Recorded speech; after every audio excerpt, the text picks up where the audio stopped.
क्षमा कीजिएगा स्वामी, आपने कल रात्रि से भोजन नहीं किया है और अब तो दिन भी आधा निकल चुका है। चल करके कुछ ग्रहण कर लीजिए ना।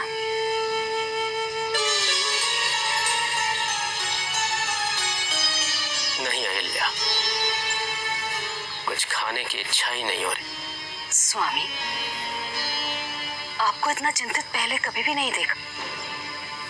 बताइए ना क्या कारण है। ये शरीर, ये मन, इस जीवन की उपयोगिता के बारे में सोच रहा हूं। आपके जीवन की उपयोगिता तो आपके परिवार के लिए बहुत है। आपका परिवार आप ही से तो पूर्ण होता है स्वामी। जानता हूं, ये मेरा सौभाग्य है कि पत्नी के रूप में मुझे तुम मिली, स्वयं ब्रह्मदेव की पुत्री।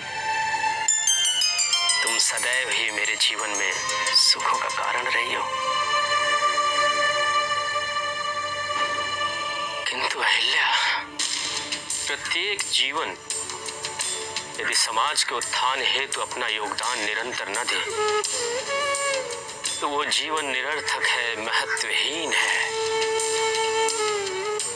त्र्यंबकेश्वर के पश्चात आज तक मैंने कोई भी ऐसा विशेष कार्य नहीं किया जिससे समाज में सुधार आए, मनुष्य जाति का जीवन स्तर और ऊंचा हो सके। आप महादेव की शरण में जाइए स्वामी,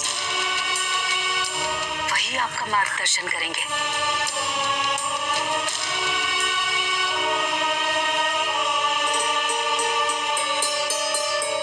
तुमने तो मेरे मुंह की बात छीन ली।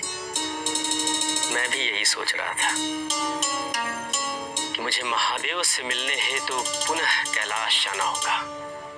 वही बताएंगे कि अब आगे मुझे क्या करना चाहिए। न्याय सूत्र की रचना।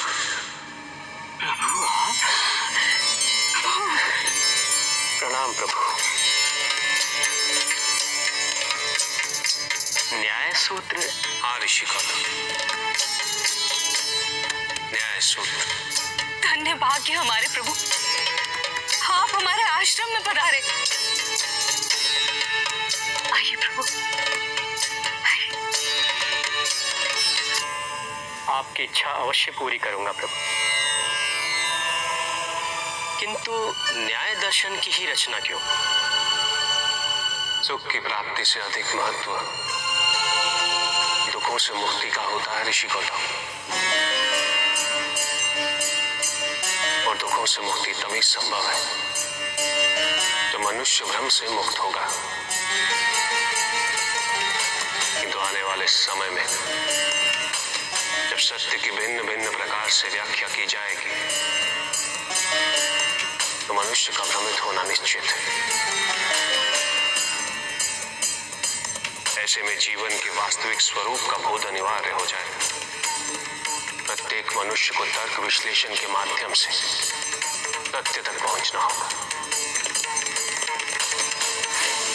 तत्व ज्ञान को प्राप्त करना होगा। आपके द्वारा रचित न्याय दर्शन तत्व विश्लेषण का आधार बनेगा। प्रभु, आप मुझे न्याय दर्शन के बारे में विस्तार से बताइए। अवश्य ऋषि गौतम। योग दर्शन की भांति न्याय दर्शन का उद्देश्य भी मानव कल्याण होगा। समाज के निर्माण और समानता के लिए संसार को इसकी आवश्यकता होगी। न्याय दर्शन 6 दर्शनों में से एक के रूप में जाना जाएगा और ऋषि गौतम आप न्याय के प्रवर्तक कहलाएंगे।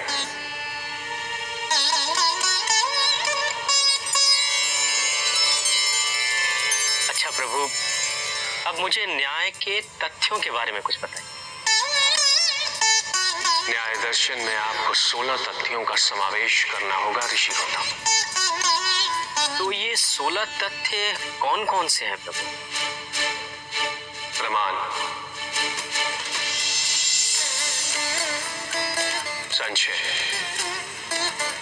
प्रयोजन, दृष्टांत, सिद्धांत, जल, छल,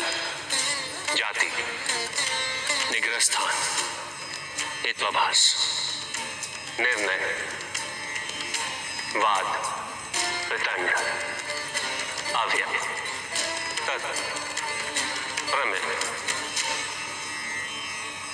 इन 16 तथ्यों का अध्ययन न्याय रचना के लिए अनिवार्य है ऋषिगण।